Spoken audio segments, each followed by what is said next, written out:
Sir, ভিতরে আসবো? এসো, কি ব্যাপার? মিসির আলি মেয়েটিকে ঠিক চিনতে পারলেন না। তিনি কখনো তার ছাত্রছাত্রীদের চিনতে পারেন না। স্যার, আমার নাম নীলুফার। ও আচ্ছা। মিসির আলি পরিচিত ভঙ্গিতে হাসলেন, কিন্তু কিন্তু নামটি তার কাছে অপরিচিত লাগছে। এও এক সমস্যা, কারো নাম তিনি মনে রাখতে পারেন না। তার ভুরু কুঞ্চিত হলো। নাম মনে না করতে পারার এটাই একটি কারণ। মানুষের প্রতি তার আগ্রহ নেই। আগ্রহ থাকলে নাম মনে থাকত। স্যার, আপনি কি আমাকে চিনতে পারছেন? আমি সেকেন্ড ইয়ারের। ওই একদিন এসেছিলাম আমরা 4 বন্ধু। ও হ্যাঁ, এসেছিলে তোমরা, মনে পড়েছে। আজ কি ব্যাপার? মেয়েটি ইতস্তত করতে লাগলো। তার মানে কি? কম বয়সী মেয়েদের তিনি এড়িয়ে চলতে চেষ্টা করেন। তরলমতি মেয়েরা মাঝে মাঝে অনেক অদ্ভুত কাণ্ড কারখানা করে বসে। তোমার কি ব্যাপার, বলো। স্যার, আমি ওই এসপির টেস্টটা আবার দিতে চাই। একবার তো দিয়েছো, আবার কেন? মিসির আলি বিস্মিত হলেন। এই মেয়েটির মতি গতি তিনি বুঝতে পারছেন না। স্যার, আমার মনে হয় এবার পরীক্ষা করলে দেখা যাবে আমার ইএসপির আছে। এরকম মনে হবার কারণ? মেয়েটি উত্তর না দিয়ে দাঁড়িয়ে রইল চুপচাপ। লক্ষণ ভালো নয়। মিসির আলি গম্ভীর গলায় বললেন, এখন আমি একটু ব্যস্ত আছি, অন্য একদিন এসো। মেয়েটি তবুও কিছু সময় দাঁড়িয়ে রইল। তুমি কি অন্য কিছু বলতে চাও? জি না স্যার, আমি যাই। আসসালামু আলাইকুম। মিসির আলি গম্ভীর হয়ে বসে রইলেন। এ মেয়েটিকে প্রশ্রয় দেওয়া ঠিক হবে না।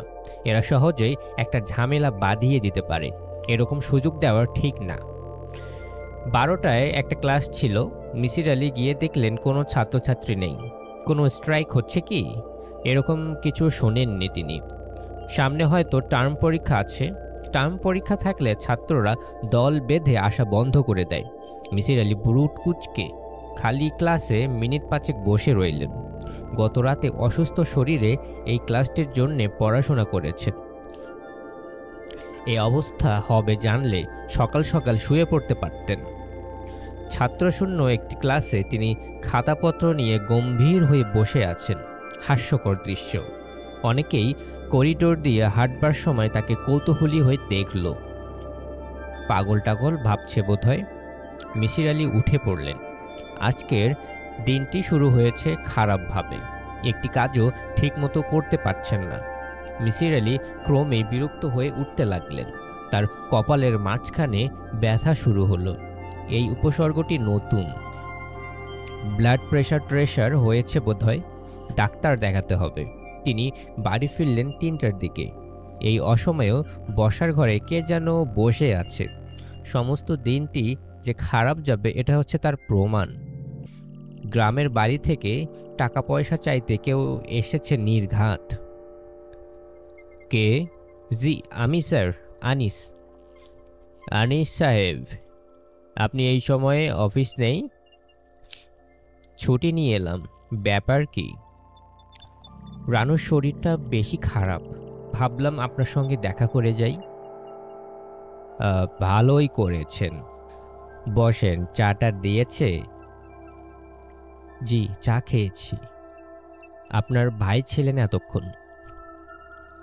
বসুন, আমি কাপড় ছেড়ে আসি। লোকটি জড়সড় হয়ে বসে আছে। মিসির আলি লক্ষ্য করলেন তার চোখের নিচে কালি পড়েছে। তার মানে রাতে ঘুমাতে পারছেন না। এরকম হওয়ার কথা নয়। মিসির আলি চিন্তিত মুখে ভেতরে ঢুকলেন। আর তার ফিরে আসতে অনেক সময় লাগলো। এখন বলেন, ব্যাপারটা কি? আনিস ইতস্তত করে বলল, ভূত প্রেত বলতে কি সত্যি কিছু আছে? এই কথা জিজ্ঞেস করছেন কেন?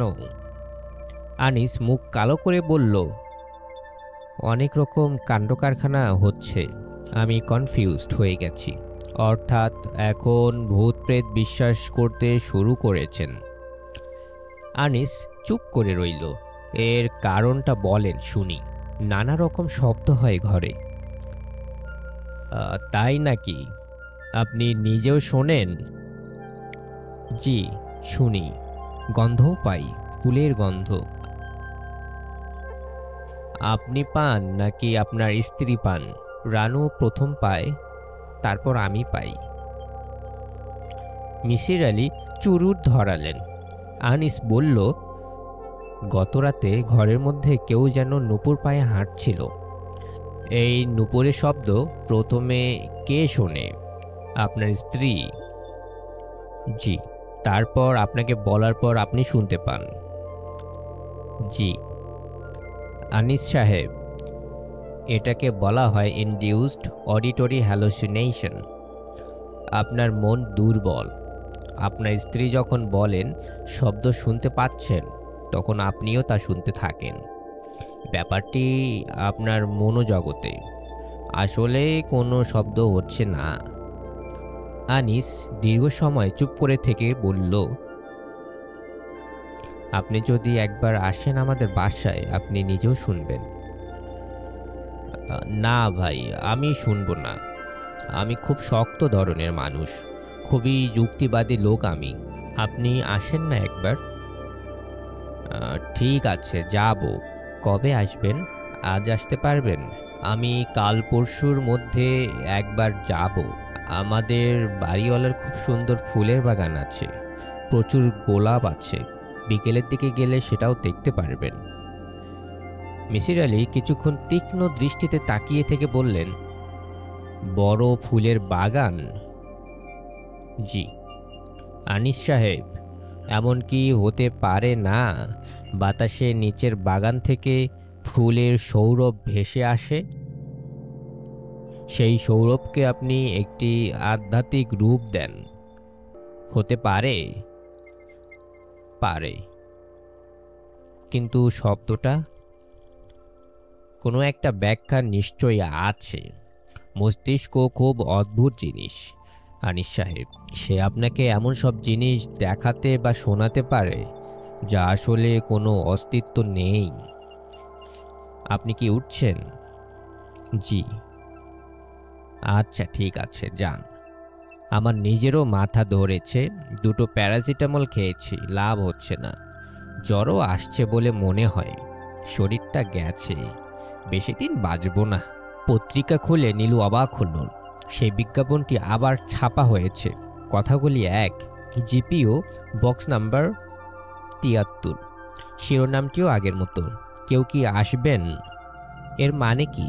নীলুর ধারণা ছিল এই বিজ্ঞাপনটি আর কোনো দিন ছাপা হবে না। এর প্রয়োজন ফুরিয়ে গেছে, কিন্তু এখন তা মনে হচ্ছে না। নীলুর ইচ্ছা হলো দরজা বন্ধ করে কিছুক্ষণ কাঁদার। সে মুখ কালো করে বারান্দায় এসে দাঁড়ালো। বারান্দায় তার জন্য একটা বড় ধরনের চমক অপেক্ষা করছিল। মিসির আলি সাহেব দাঁড়িয়ে। তিনি বললেন, এখানে কি আনিস সাহেব থাকেন? স্যার, আপনি আমাকে চিনতে পেরেছেন? ইয়ে ইয়ে তুমি আমার ছাত্রী, কোন year? Third year sir. Nilu আমার নাম, নীলুফার। ও আচ্ছা, নীলুফার, তোমাদের তেতলায় আনিস সাহেব থাকেন নাকি? জি স্যার। তার কাছে এসেছি। উঠবার রাস্তা কোন দিকে বলতে পারো? নীলু তাকে সঙ্গে করে ৩ তলায় নিয়ে গেল। ফেরার পথে আমাদের বাসা হয়ে যাবেন স্যার, যেতেই হবে। আচ্ছা, দেখি। দেখা দেখি না স্যার, আপনি আসবেন। আনিস ঘরে ছিল না। রানু তাকে নিয়ে বসালো। সে খুবই অবাক হয়েছে। মিসির আলি বললেন, খুব অবাক হয়েছেন মনে হচ্ছে। আপনি আপনি করছেন কেন? ও আচ্ছা, তুমি তুমি করে বলতাম তাই না? ঠিক আছে, এখন বলো, আমাকে দেখে অবাক হয়েছো? হ্যাঁ। খুব অবাক হয়েছো? জি। আপনি আসবেন ভাবতেই পারিনি। মিসির আলি সিগারেট ধরিয়ে হাসি মুখে বললেন, আহা, তুমি তো শুনেছি সবকিছু আগে থেকেই বলতে পারো। তো এটি পারার কথা ছিল তো। রানু থেমে থেমে বলল, আপনি লোকটি? বেশ অদ্ভুত। তাই নাকি? হ্যাঁ, আপনার যুক্তিও খুব ভালো। বিশ্বাস করতে ইচ্ছে হয়। বিশ্বাস করলেই পারো। আনিস সাহেব কখন আসবেন? এসে পড়বে। আমাকে একটু চা খাওয়াও। আর শোনো, তোমাদের একটা কাজের ছেলে আছে নাকি? ওকে পাঠাও তো আমার কাছে। ওকে কি জন্যে? কয়েকটা কথা জিজ্ঞেস করব। মিসির আলি সাহেব বললেন, কি নাম? জিতু মিয়া। দেশ কোথায়? টাঙ্গাইল। শুনলাম দু একদিন আগে নাকি তুমি রাতের বেলা কি একটা দেখে ভয় পেয়েছো। হ, পাইছি। কি দেখেছো? পাকের ঘরে একজন মেয়ে মানুষ হাঁটাচলা করতেছিল। সুন্দরী নাকি? যে খুব সুন্দরী ছিল সে। রান্নাঘরে তো বাতি জ্বালানো ছিল। যে না। অন্ধকারে তুমি মানুষ কিভাবে দেখলে? ছেলেটি কোনো উত্তর দিতে পারল না। আমার মনে হয় জিনিসটা তুমি স্বপ্নে দেখেছো। আচ্ছা জিতু মিয়া, তুমি যাও। শোনো, এক প্যাকেট সিগারেট নিয়ে এসো আমার জন্যে। ক্যাপস্টান। নাও, টাকাটা নাও। জিতু মিয়া চলে গেল। রানু ছোট্ট একটি নিঃশ্বাস ফেলে বলল, ইউনিভার্সিটির সব মাস্টাররাই কি আপনার মতো বুদ্ধিমান?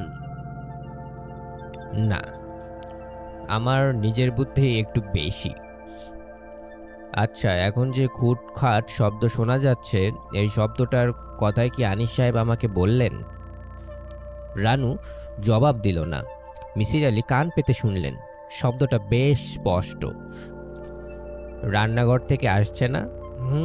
এই শব্দটার কথাই আনিস সাহেব বললেন, তাই না? বোধ হয়। আপনি রান্নাঘর দেখবেন? আপনি যাওয়া মাত্রই শব্দ থেমে যাবে। শব্দটা বেশিরভাগ রান্নাঘরে হয়। জি। ইঁদুর মারা কিছু বিষ ছড়িয়ে দাও, আর শব্দ হবে না। ওটা ইঁদুরের শব্দ। রান্নাঘরে খাবারের লোভে ঘোরাঘুরি করে, সেই জন্যে শব্দটা বেশি হয় রান্নাঘরে। বুঝলে? যুক্তিটা পছন্দ হচ্ছে না মনে হয়। যুক্তি ভালোই। আরেক কাপ চা খাবেন? না, উঠব। আনিস সাহেব মনে হয় আজ আর আসবেন না। না, আর একটু বসুন, আপনাকে একটা গল্প বলবো। আজ না রানু, মাথা ধরেছে। মাথা ধরলেও আপনাকে শুনতেই হবে। বসুন, আমি চা আনছি। প্যারাসিটামল খাবেন? ঠিক আছে। চা আসবার আগে আনিস এসে পড়ল। তার অফিস নাকি কি একটা ঝামেলা হয়েছে। 10,000 টাকার একটা চেকের হিসেবে গন্ডগোল। চেকটা ইস্যু হয়েছে আনিসের অফিস থেকে। আনিসের চোখে মুখে ক্লান্তি। মিসির আলি বললেন, আপনি বিশ্রাম টিশ্রাম করেন, আমার জন্যে ব্যস্ত হবেন না। আমি রানুর কাছে থেকে একটা গল্প শুনব। জানি না কি গল্প, ভয়ের কিছুই হবে হয়তো। রানু বলল, না, ভয়ের না। তুমি গোছল সেরে এসে চা খাও। আমি গল্পটা শুনতে পারবো? না, সব গল্প সবার জন্যে নয়। আনিসের কপালে শুষ্ক ভাঁজ পড়ল।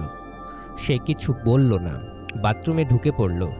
রানু তার গল্প শুরু করলো খুব শান্ত গলায়। মিসির আলি তাকে তীক্ষ্ণ দৃষ্টিতে লক্ষ্য করতে লাগলেন।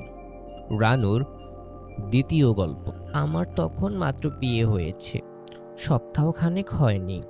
সেই সময় এক কাণ্ড হলো। আমার বিয়ে হয়েছিল শ্রাবণ মাসের 6 তারিখে। ঘটনাটা ঘটল শ্রাবণ মাসের 14 তারিখে। সকালবেলা আমার এক মামা শ্বশুর এসে ওকে নিয়ে গেলেন মাছ মারতে। নৌকায় করে মাছ মারা হবে। নৌকা বড়, গাং দিয়ে যাবে সোনা পাতালের বিলে। বড়শি ফেললেই সেখানে বড় বড় বোয়াল মাছ পাওয়া যায়। বর্ষাকালের বোয়ালের কোনো স্বাদ নেই, জানেন তো। কিন্তু সোনাপোতার বোয়ালের বর্ষাকালেই নাকি সবচেয়ে বেশি তেল হয়। দুপুরের পর থেকেই হঠাৎ করে খুব দিন খারাপ হলো। বিকেল থেকে বাতাস বইতে লাগলো। আমরা সবাই চিন্তিত হয়ে পড়লাম, ওরা আর ফেরে না। সন্ধ্যার পর থেকে শুরু হলো প্রচণ্ড ঝড়। বাড়িতে কান্নাকাটি পড়ে গেল।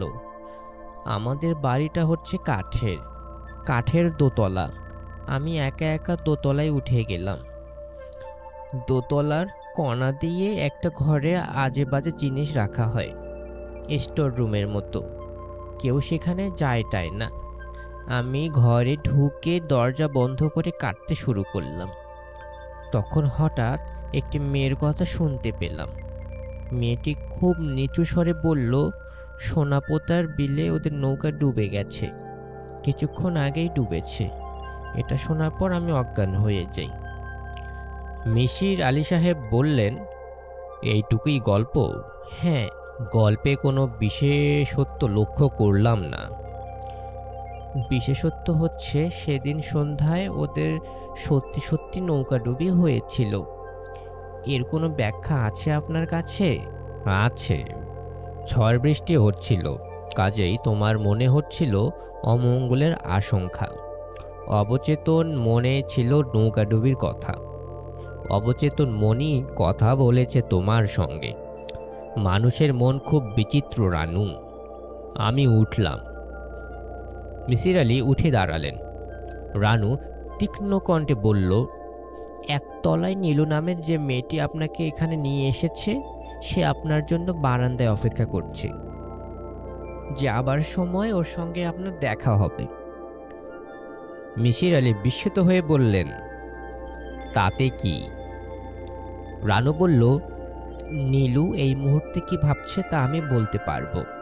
ওকে জিজ্ঞেস করলে দেখবেন আমি ঠিকই বলেছি। আমি অনেক কিছুই বলতে পারি। নীলু কি ভাবছে? নীলু ভাবছে একজন অত্যন্ত সুপুরুষের যুবকের কথা। সেটাই তো স্বাভাবিক। একজন অবিবাহিত যুবতী একজন সুপুরুষের কথাই তো ভাববে। এটা বলার জন্য কোনো অতীন্দ্রিয় ক্ষমতার দরকার হয় না রানু।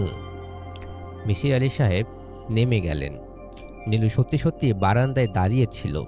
সে খুব অনুরোধ করল যাতে স্যার এক কাপ চা খেয়ে যান, কিন্তু মিসির আলি বসলেন না। তার প্রচণ্ড মাথা ধরেছে, প্যারাসিটামল কাজ করছে না। সারা জীবন তিনি এত ওষুধ খেয়েছেন যে ওষুধ তার ওপর আর কোনো কাজ করে না। খুব খারাপ লক্ষণ। নীলুর বাবা বারান্দায় এসে বসেছিলেন। নীলুকে বেরোতে দেখে তিনি ডাকলেন, নীলু, কোথায় যাচ্ছ মা? একটু বাহিরে যাচ্ছি বাবা। কিন্তু এইটুকু বলতেই নীলুর গলা কেঁপে উঠল, গাল লাল হলো। তিনি তা লক্ষ্য করলেন। বিস্মিত গলায় বললেন, বাইরে কোথায়? নীলু জবাব দিল না। কখন ফিরবি রে মা? 8টা বাজার আগে ফিরবো বাবা। গাড়ি নিয়ে যাও। গাড়ি লাগবে না বাবা। তোমার কিছু লাগবে? চা বানিয়ে দিব? না, চা লাগবে না। একটু সকাল সকাল ফিরিস মা, শরীরটা ভালো না। সকাল সকালই ফিরব। বিকেলের আলো নরম হয়ে এসেছে। সবকিছু দেখতে অন্যরকম লাগলো নীলুর কাছে। নিউ মার্কেটের পরিচিত ঘরগুলিও যেন অচেনা, যেন ওদের এক ধরনের রহস্যময়তা ঘিরে আছে। কেমন আছো নীলু? নীলু তৎক্ষণাৎ তাকাতে পারল না। তার লজ্জা করতে লাগলো। তার ভয় ছিল আজ হয়তো সে আসবে না। প্রিয়জনদের দেখা তো এত সহজে পাওয়া যায় না। আজ তুমি দেরি করে এসেছো, 5 মিনিট দেরি। তোমার তার জন্যে শাস্তি হওয়া দরকার। কি শাস্তি? সেটা আমরা চা খেতে খেতে ঠিক করব। খুব চায়ের পিপাসা হয়েছে। কোথায় চা খাবেন? এইখানেই কোথাও। আর শোনো নীলু, চা খেতে খেতে তোমাকে আমি একটা কথা বলতে চাই, খুব জরুরি কথা। এখন বলুন, হাঁটতে হাঁটতে বলুন। না, এই কথা হাঁটতে হাঁটতে বলা যায় না, বলতে হয় মুখোমুখি বসে, চোখের দিকে তাকিয়ে। নীলুর কপালে বিন্দু বিন্দু ঘাম জমল, নিঃশ্বাস ভারী হয়ে এলো। সে কোনো মতে বলল, ঠিক আছে, চলুন কোথাও বসি। কি বলতে চাই তা তো বুঝতে পারছো? না। বুঝতে পারছো নীলু? মেয়েরা ওইসব জিনিস খুব ভালো বুঝতে পারে। নীলুর গলা কাঁপতে লাগলো। অন্য এক ধরনের আনন্দ হচ্ছে, অন্য এক ধরনের সুখ। মনে হচ্ছে পৃথিবীতে আর কেউ নেই। চারিদিকে সীমাহীন শূন্যতা। শুধু তারা দুজন হাঁটছে, হেঁটেই চলছে। কেমন যেন এক ধরনের কষ্ট হচ্ছে বুকের মধ্যে। ওরা একটি রেস্টুরেন্টে গিয়ে বসলো। চায়ের সঙ্গে আর কিছু খাবে? না। খাও না, কিছু খাও। সে বয়কে ডেকে কি যেন বলল। নীলু শুনতে পেল না। কোনো কিছুই তার মনে বসছে না।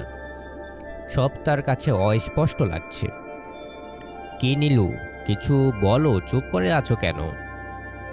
কি বলবো? যা ইচ্ছে বলো।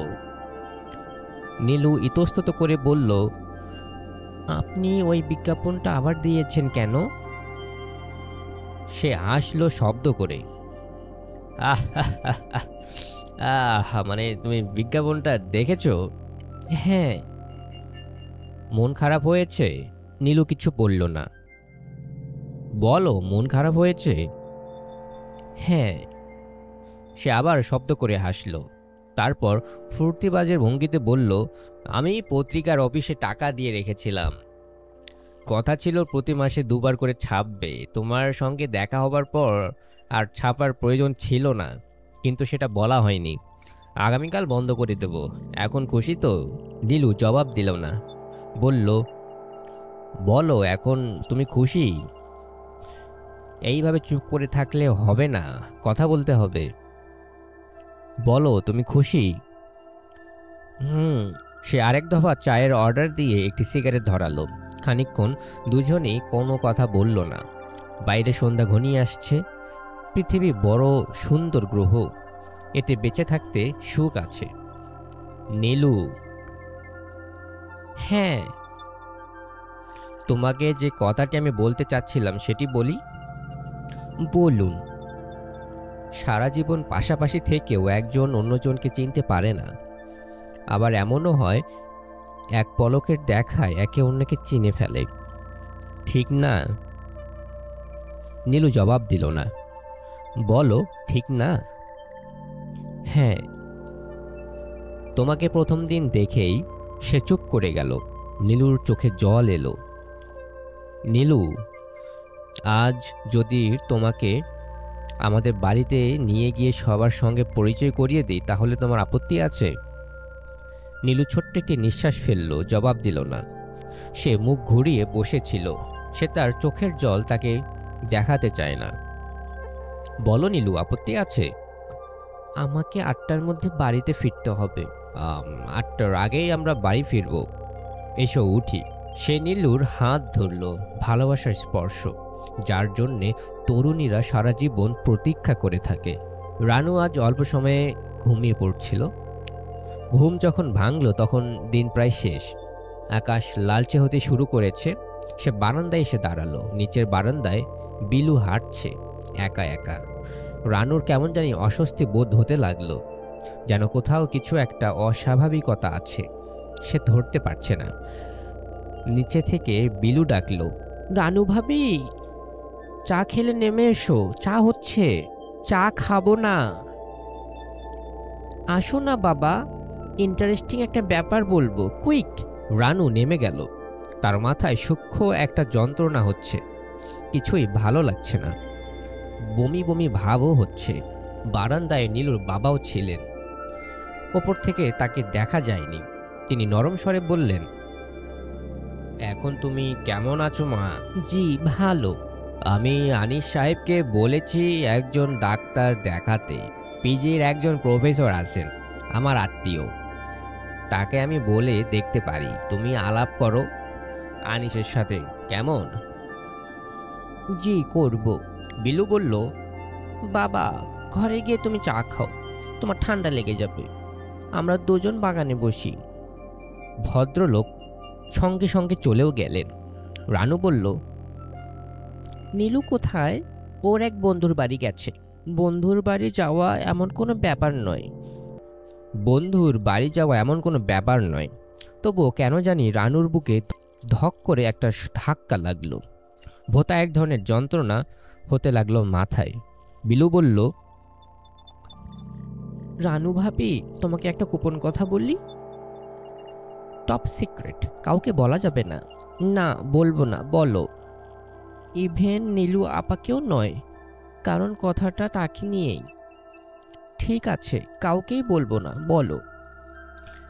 নীলু আপা ডুবে ডুবে জল খাচ্ছে, আজকে সকালে টের পেয়েছি। তাই নাকি? হ্যাঁ, নীলু আপার ট্রাঙ্ক ঘাঁটতে গিয়ে আবিষ্কার করেছি। জনৈক ভদ্রলোক দারুণ সব রোমান্টিক চিঠি লিখেছে নীলু আপাকে, খুব লটকা লটকি।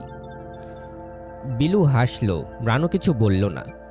তার মাথার যন্ত্রণাটা ক্রমেই বাড়ছে। দু একটা চিঠি পড়ে দেখতে চাও? না না, অন্যের চিঠি। আহ, পড়ো না, কেউ তো জানতে পারছে না। আমরা ব্যাপারটা টপ সিক্রেট রাখবো। তাহলেই তো হলো। না বিলু, আমি চিঠি পড়ব না। পড়ব না বললে হবে না, পড়তেই হবে। দাঁড়াও, আমি নিয়ে আসছি। যে আলো আছে তাতে দিব্যি পড়তে পাবে। বিলু ঘর থেকে চিঠি নিয়ে এলো। রানু চিঠিটা হাতে নিয়ে স্তম্ভিত হয়ে দাঁড়িয়ে রইল। বিলু অবাক হয়ে বলল, কি হয়েছে? না, কিছু হয়নি। তাহলে এরকম করছো কেন? মাথা ধরেছে, বড্ড মাথা ধরেছে। প্যারাসিটামল এনে দেব? তুমি চিঠিটা পড়ে আমাকে বলো, ভদ্রলোক সম্পর্কে তোমার কি ধারণা? রানু চিঠি পড়ল। বিলু বলল, বলো, তোমার কি মনে হয়? রানু কিছু বলল না, এক হাতে মাথার চুল টেনে ধরল। তোমার কি হয়েছে? বড্ড শরীর খারাপ করছে। আমি এখন যাই। চা খাবে না? না। বিলু, নীলু কখন ফিরবে? বলে গেছে? না, সন্ধ্যার আগেই ফিরবে বোধহয়। তোমার কি শরীর বেশি খারাপ লাগছে? হ্যাঁ। তাহলে যাও, শুয়ে থাকো গিয়ে। রানু উপরে উঠে এলো। ঘর অন্ধকার, বাতি জ্বালাতে ইচ্ছে হলো না। শুয়ে পড়ল বিছানায়। আনিস আজ ফিরতে দেরি করবে। তার অফিসে কি সব নাকি ঝামেলা হচ্ছে। রানু ডাকলো, জিতু, জিতু মিয়া। কেউ সাড়া দিল না। জিতু কি বাসায় নেই? জিতু, এই জিতু। কোনো উত্তর নেই।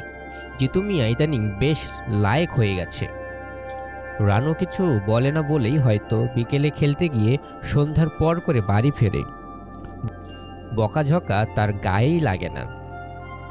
রান্নাঘরে খুটখুট শব্দ হচ্ছে। ইঁদুর, নিশ্চয়ই ইঁদুর। তবে রানু বলল, কে? খুটখুট শব্দ থেমে গেল। ইঁদুর ছাড়া আর কিছু নয়, কিন্তু সেই গন্ধটা আবার পাওয়া যাচ্ছে, কড়া ফুলের গন্ধ। রানু ইচ্ছে হলো ঘর ছেড়ে বেরিয়ে পড়ে। রানু দুর্বল গলায় ডাকল, জিতু, জিতু মিয়া, এই জিতু। আর ঠিক তখন কে একজন ডাকলো, রানু, রানু। এই ডাক রানুর চেনা। এই জীবনে সে অনেকবার শুনেছে। তবে এটা কিছু নয়। প্রফেসর সাহেব বলেছেন অডিটরি হ্যালুসিনেশন। আসলেই তাই, এছাড়া আর কিছু নয়। রানু, রানু। কে? তুমি কে? রানুর মনে হলো কেউ একজন যেন এগিয়ে আসছে। তার পায়ের শব্দ পাওয়া যাচ্ছে, ছোট্ট ছোট্ট পা নিশ্চয়ই। হালকা শব্দ। পায়ে কি নুপুর আছে? নুপুর বাজছে। রানু। রানু চোখ বন্ধ করে ফেলল। এসব সত্যি নয়, চোখের ভুল। রানু দুর্বল গলায় বলল, তুমি কে? তুমি কে? আমাকে তুমি চিনতে পারছো না? না। কিশোরীর গলায় মৃদু হাসি শোনা গেল। তাকাও রানু, তাকালেই চিনবে। আমি চিনতে চাই না। তোমার বন্ধু নীলু খুব বড় বিপদ রানু। একদিন তোমার যে বিপদ ঘটতে যাচ্ছিল তার চেয়েও অনেক বড় বিপদ। দরজায় ধাক্কা পড়ছে। জিতু এসেছে বোধহয়। রানু তাকালো, কোথাও কেউ নেই। ফুলের গন্ধ কমে আসছে। জিতু মিয়া বাইরে থেকে ডাকলো, আম্মা। রানু উঠে দরজা খুলল। আপনার কি হয়েছে? আপনার কি হয়েছে? কিছু হয়নি। রানু এসে শুয়ে পড়ল। তার গায়ে প্রচণ্ড জ্বর। সে বিছানায় ছটফট করতে লাগলো। কখন আসবে আনিস, কখন আসবে? জিতু, যে নিচে গিয়ে দেখে আয় তো নীলু ফিরছে কিনা। জিতু ফিরে এসে জানালো এখনো আসেনি। রানু একটি নিঃশ্বাস ফেলে ঘড়ি দেখল, 8টা বাজতে 4 মিনিট বাকি। কখন আসবে আনিস? সারাটা পথ নীলু চুপ করে রইল। একবার সে বলল, কি ব্যাপার এত চুপচাপ যে? নীলু তারও জবাব দিল না। তার কথা বলতে ইচ্ছে হচ্ছে না। সে আছে একটা ঘোরের মধ্যে। গান শুনবে? গান দেব? নীলু মাথা নাড়ালো। সেটা হ্যাঁ কি না তাও স্পষ্ট হলো না। কি গান শুনবে? Country music? কান্ট্রি মিউজিকে কার গান তোমার পছন্দ? নীলু জবাব দিল না। আমার ফেভারিট হচ্ছে ডেনভার, জন ডেনভার। রকি মাউন্টেন হাই গানটা শুনেছ? না। খুব সুন্দর, অপূর্ব মেলোডি। সে ক্যাসেট টিপে দিতেই জন ডেনভারের অপূর্ব কণ্ঠ শোনা গেল। California, Rocky Mountain High. কেমন লাগছে নীলু? ভালো। শুধু ভালো না বেশ ভালো? সেও জন ডেনভারের সঙ্গে গুনগুন করতে লাগলো। নীলুর মনে হলো ওর গানের গলাও তো চমৎকার। একবার ইচ্ছে হলো জিজ্ঞেস করে গান জানেন কিনা, কিন্তু সে কিছু জিজ্ঞেস করলো না। তার কথা বলতে ইচ্ছে হচ্ছে না। গাড়ি কোন দিকে দিয়ে কোথায় যাচ্ছে তাও সে লক্ষ্য করছে না। একবার শুধু ট্রাফিক সিগন্যালে গাড়ি অনেকক্ষণ দাঁড়িয়ে রইল। একজন ভিখিরি এসে ভিক্ষা চাইল। সে ধমকে উঠল কড়া গলায়। তারপর আবার গাড়ি চলল। নীলু ফিসফিস করে বলল, কটা বাজে? 7:35। তোমাকে 8টার আগেই পৌঁছে দেব। আপনার বাড়ি মনে হয় অনেক দূর। শহর থেকে একটু দূরে বাড়ি করেছি। কোলাহল ভালো লাগে না। Far from the madding crowd কার লেখা জানো? না। টমাস হার্ডির। পড়ে দেখবে, চমৎকার। অথচ ট্র্যাজেডি হচ্ছে টমাস হার্ডিকেই নোবেল পুরস্কার দেওয়া হয়নি। তুমি তার কোনো বই পড়েছ? না। পড়ে দেখবে, খুব রোমান্টিক ধরনের রাইটিং। গাড়ি ছুটে চলছে মিরপুর রোড ধরে। হঠাৎ নীলু বলল, আমার ভালো লাগছে না। কি বললে? আমার ভালো লাগছে না, আমি বাসায় যাব। সে তাকালো নীলুর দিকে। একটি হাত বাড়িয়ে ক্যাসেটের ভলিউম বাড়িয়ে দিল। গাড়ির গতি কমালো না। আমি বাসায় যাব। 8টার সময় আমি তোমাকে পৌঁছে দেব। না, আমি আজ কোথাও যাব না। গাড়িটা প্লিজ থামান, আমি নেমে যাব। কেন? আমার ভালো লাগছে না, প্লিজ। সে তাকালো নীলুর দিকে। নীলু শিউরে উঠল। এ কেমন চাউনি? যেন মানুষ নয়, অন্য কিছু। প্লিজ গাড়িটা থামান। কোনো রকম ঝামেলা না করে চুপচাপ বসে থাকো। কোনো রকম শব্দ করবে না। আপনি এরকম করে কথা বলছেন কেন? গাড়ির গতি ক্রমেই বেড়েই যাচ্ছে। ঝড়ের গতিতে পাশ দিয়ে দুটো ট্রাক গেল। লোকটি তার একটি হাত ধরল নীলুর উরুতে। নীলু শিউরে উঠে দরজার দিকে সরে গেল। লোকটি হাসল। এ কেমন হাসি?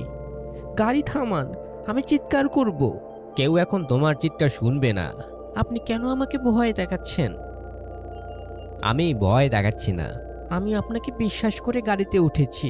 আরও কিছুক্ষণ থাকো, বেশিক্ষণ নয়, এসেই পড়েছি বলে। কি করবেন আপনি? তেমন কিছু না। নীলু এক হাতে দরজা খুলতে চেষ্টা করল। লোকটি তাকিয়ে দেখল, কিন্তু বাধা দিল না। দরজা খোলা গেল না। নীলু প্রাণপণে বলতে চেষ্টা করল, আমাকে বাঁচাও, কিন্তু বলতে পারল না। প্রচুর ঘামতে লাগলো। প্রচণ্ড তৃষ্ণা বোধ হলো। আনিস এলো রাত 8:30টায়। ঘর অন্ধকার, কোনো সারা শব্দ নেই। রানু বাতি টাতি নিভিয়ে অন্ধকারে বসে আছে। জিতু মিয়া মশারি খাটিয়ে শুয়ে পড়েছে। রানু, কি হয়েছে? রানু ফোপাতে ফোপাতে বলল, তুমি এত তুমি এত তুমি তুমি তুমি এত দেরি করলে কেন? কি হয়েছে? নীলুর বড্ড বিপদ। আনিস কিছু বুঝতে পারল না, অবাক হয়ে তাকালো। রানু থেমে থেমে বলল, নীলু নীলুর নীলুর খুব বিপদ। কিসের বিপদ? কি বলছো তুমি? রানুর কথা জড়িয়ে যাচ্ছে। সে গুছিয়ে কিছু বলতে পারছে না। রানু, তুমি শান্ত হয়ে বসো, তারপর ধীরে সুস্থে বলো, কি ব্যাপার? কি হয়েছে নীলুর? ও একজন খারাপ লোকের পাল্লায় পড়েছে। লোকটা ওকে মেরে ফেলবে। নীলু ফোঁপাতে লাগলো। আনিস কিছুই বুঝতে পারল না। নীলুর বাবার সঙ্গে কিছুক্ষণ আগে তার কথা হয়েছে। ভদ্রলোক জিজ্ঞেস করছেন, কি এত দেরি যে? যার মেয়ের এত বড় বিপদ সে তো এরকম স্বাভাবিকভাবে থাকার কথা নয়। আনিস বলল, ওরা তো কিছু বলল না। ওরা কিছু জানে না। আমি জানি, বিশ্বাস করো। আমি আমি আমি জানি। আমাকে কি করতে বলো? বুঝতে পারছি না, আমি কিছুই বুঝতে পারছি না। জিনিসটা কি তুমি স্বপ্নে দেখেছো? না, কিন্তু আমি দেখেছি। কি দেখেছো? আমি সেটা তোমাকে বলতে পারবো না। তুমি যদি চাও আমি নিচে গিয়ে ওদের বলে দিতে পারি, কিন্তু ওরা বিশ্বাস করবে না। রানু চোখ বড় বড় করে তাকিয়ে রইল। ও শরীর অল্প অল্প করে কাঁপছে।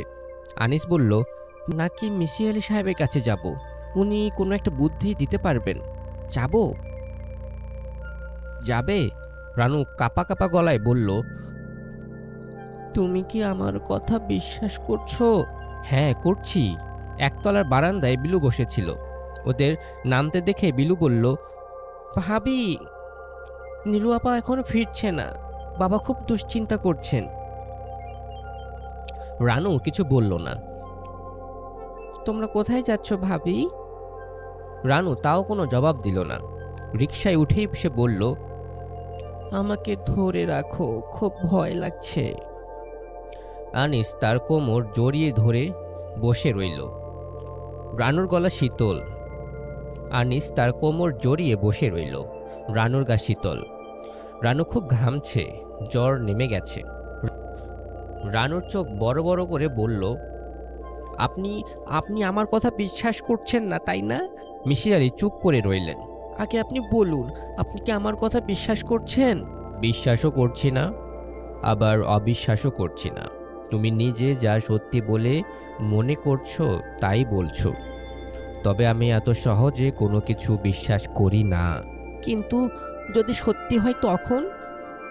মিসির আলি সিগারেট ধরিয়ে কাশতে লাগলেন। বলুন, যদি আমার কথা সত্যি হয়, যদি মেয়েটা মারা যায়? মিসির আলি শান্ত স্বরে বললেন, ঠিক এই মুহূর্তে কি করা যায় তা তো বুঝতে পারছি না। মেয়েটি কোথায় আছে তা তো তুমি জানো না, নাকি জানো? না, জানি না। ছেলেটির নাম ধামও জানো না, তাই না? ছেলেটি দেখতে খুব সুন্দর, আমার এরকম মনে হচ্ছে। এ শহরে কম করে হলেও 10,000 সুন্দর ছেলে আছে। আমরা কিছুই করব না? পুলিশের কাছে গিয়ে বলতে পারি একটা মেয়ে হারিয়ে গেছে এবং আশঙ্কা করা যাচ্ছে দুষ্ট লোকের খপ্পরে পড়েছে। কিন্তু তাতেও একটা মুশকিল আছে। 24 ঘন্টা পার না হলে পুলিশ কাউকে মিসিং পার্সন হিসেবে গণ্য করে না। রানু আবার বলল, কিছুই করা যাবে না? মিসির আলি গম্ভীর মুখে সিগারেট টানতে লাগলেন। তিনি লক্ষ্য করলেন রানুর চোখ মুখ শক্ত হয়ে উঠছে। সে ঘন ঘন নিঃশ্বাস ফেলছে। রানু, তুমি যদি ওই লোকটির কোনো ঠিকানা কোনোভাবে এনে দিতে পারো, তাহলে একটা চেষ্টা চালানো যেতে পারে।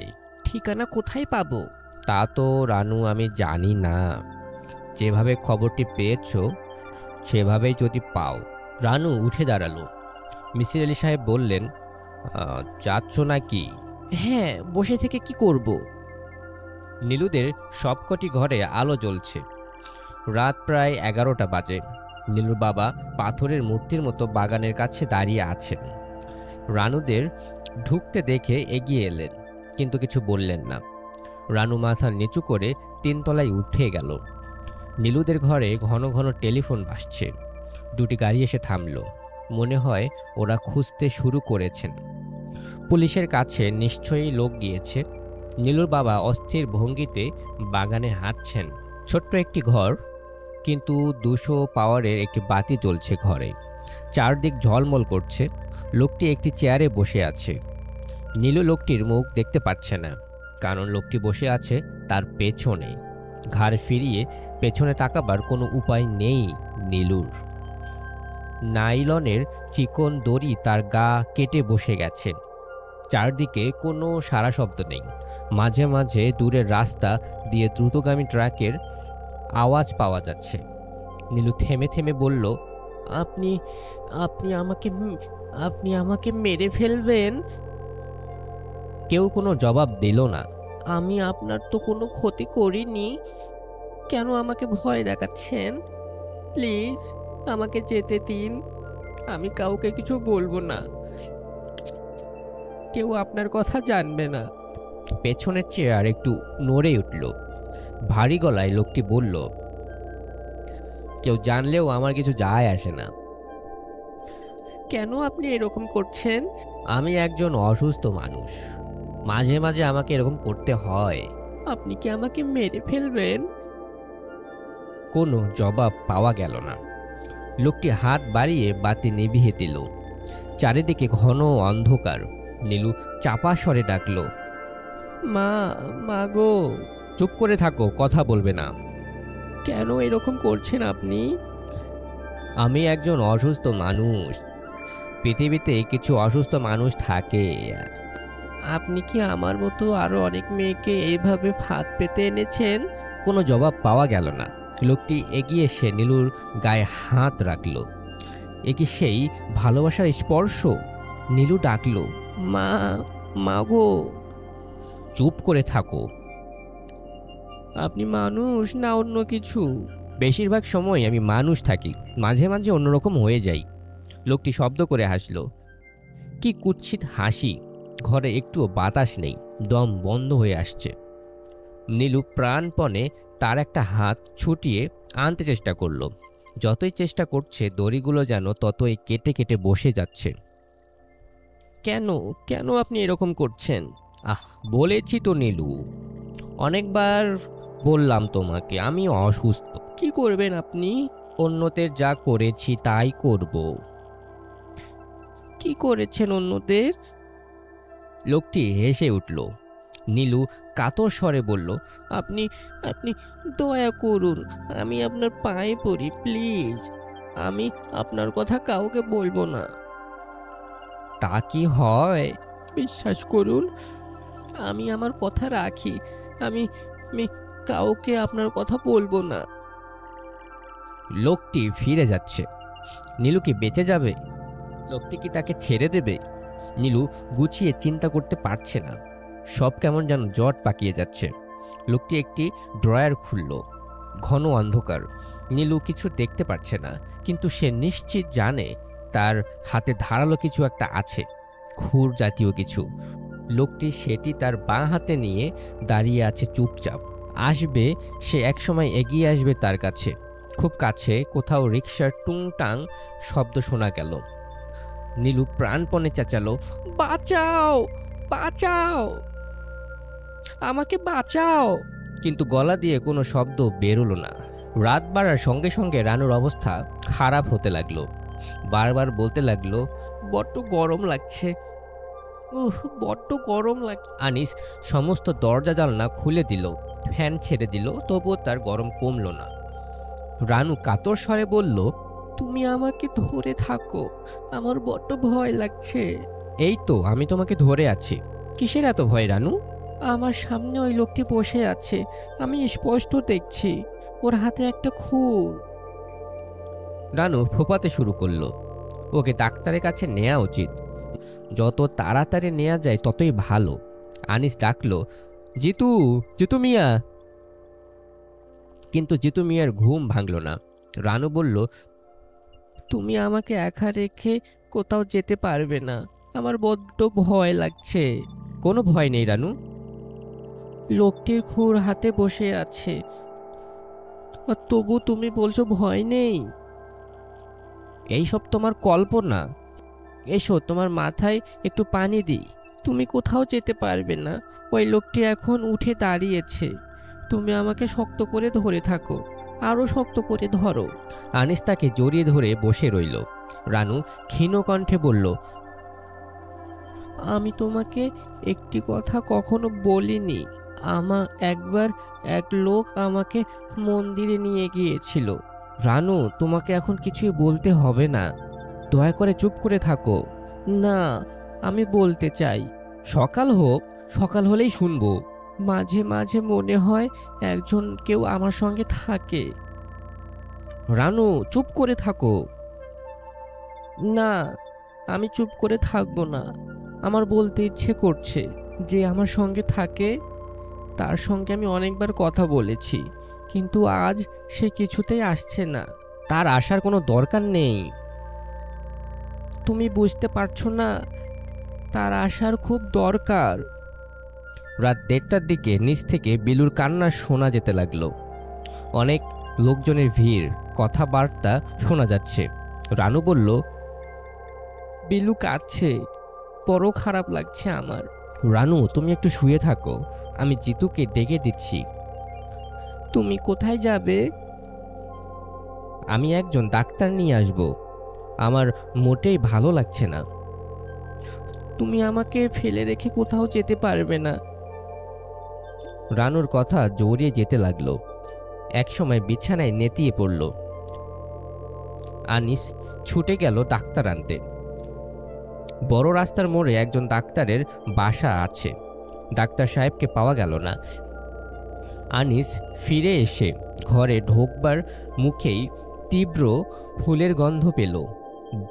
ঘরের বাতি নেভানো। কে নিভিয়েছে বাতি? আনিস ঢুকতেই রানু বলল, ও এসেছে। কে কে এসেছে? তুমি গন্ধ পাচ্ছ না? আনিস এগিয়ে এসে রানুর হাত ধরল। গা ভীষণ গরম। রানু বলল, ও নীলুর কাছে যাবে। রানু, শুয়ে থাকো। হুম, শোব কিভাবে?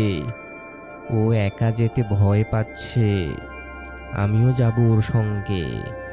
ও আমাকে পথ দেখিয়ে নিয়ে যাবে। বলতে বলতে রানু খিলখিল করে হাসল। আনিস বারান্দায় দাঁড়িয়ে ডাকল, রহমান সাহেব, রহমান সাহেব, ভাই একটু আসুন, আমার বড় বিপদ। রহমান সাহেব ঘরে ছিলেন না। তার স্ত্রী বেরিয়ে এলেন। তিনি অবাক হয়ে বললেন, কি হয়েছে? আপনি একটু আসুন, আমার স্ত্রী কেমন যেন করছে।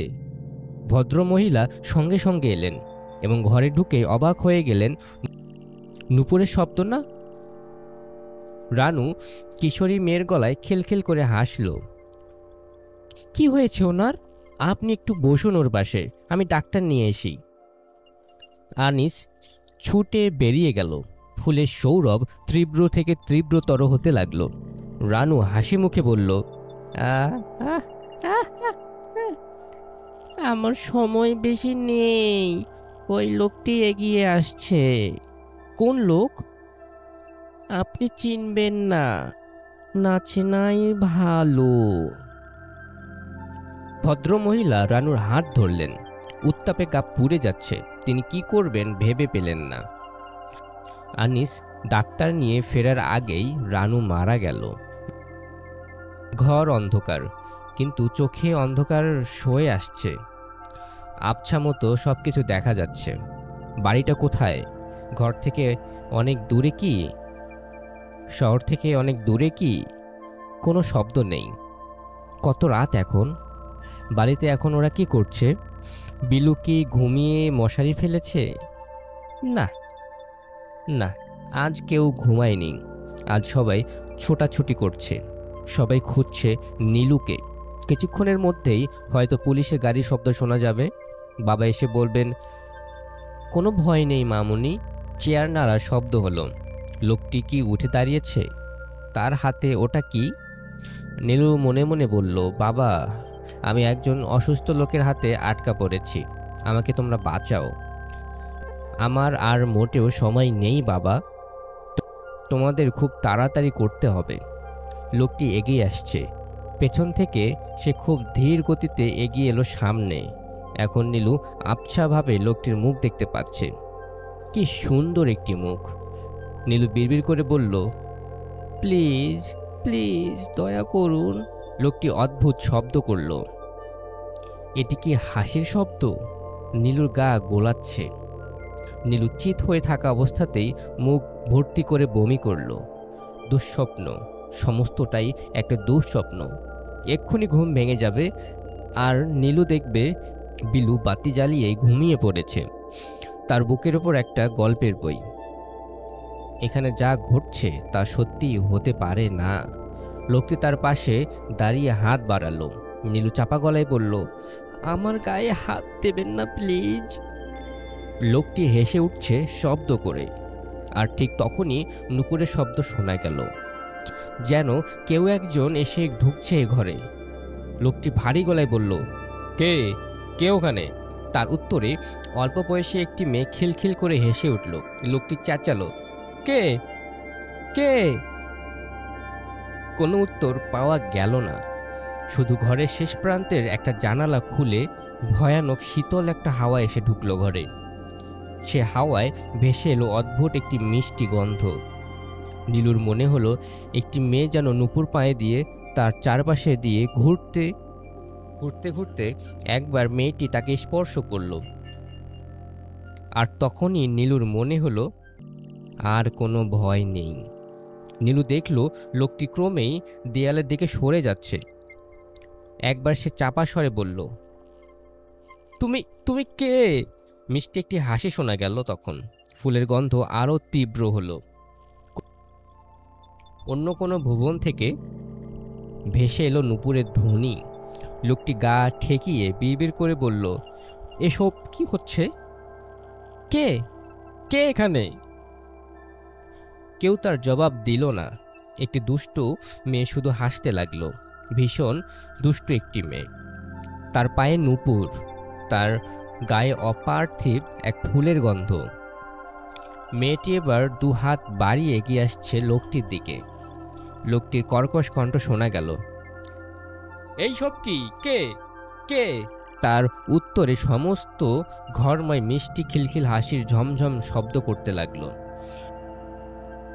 লোকটি চাপা গলায় বলে উঠল, আমাকে আমাকে বাঁচাও, বাঁচাও। দুষ্ট মেয়েটি আবার হাসলো, যেন খুব একটা মজার কথা। পরিশিষ্ট থার্ড ইয়ার অনার্সের এই ক্লাসটি মিসির আলী সাহেবকে দেওয়া হয়েছে। Psychology, 5th paper. Misir Ali হাসি মুখে ক্লাসে ঢুকলেন। তার মাথা ঝিমঝিম করে উঠল। রানু বসে আছে সেকেন্ড বেঞ্চে। তার দৃষ্টি তীক্ষ্ণ হলো। তিনি মেয়েটির দিকে তাকালেন এবং তাকিয়ে রইলেন। মনে হলো মেয়েটির ঠোঁটের কোণায় হাসি লেগে আছে। মিসির আলী কাপা গলায় বললেন, তোমার নাম কি? মেয়েটি উঠে দাঁড়ালো। স্পষ্ট স্বরে বলল, আমার নাম নীলু, নীলুফার, রোল নাম্বার 32। আমি একটি মেয়েকে চিনতাম, তুমি দেখতে অবিকল তার মতো। নীলুফার শান্ত স্বরে বলল, আমি জানি। মিসির আলী সাহেব কপালের ঘাম মুছলেন। সমস্ত ব্যাপারটি ভুলে যাবার প্রাণপণ চেষ্টা করতে করতে বললেন, আমি তোমাদের পড়াবো 5th পেপার। খুব ইন্টারেস্টিং একটি টপিক। রানুর মতো দেখতে মেয়েটি তাকিয়ে আছে তার দিকে। মেয়েটির মুখে মৃদু হাসি।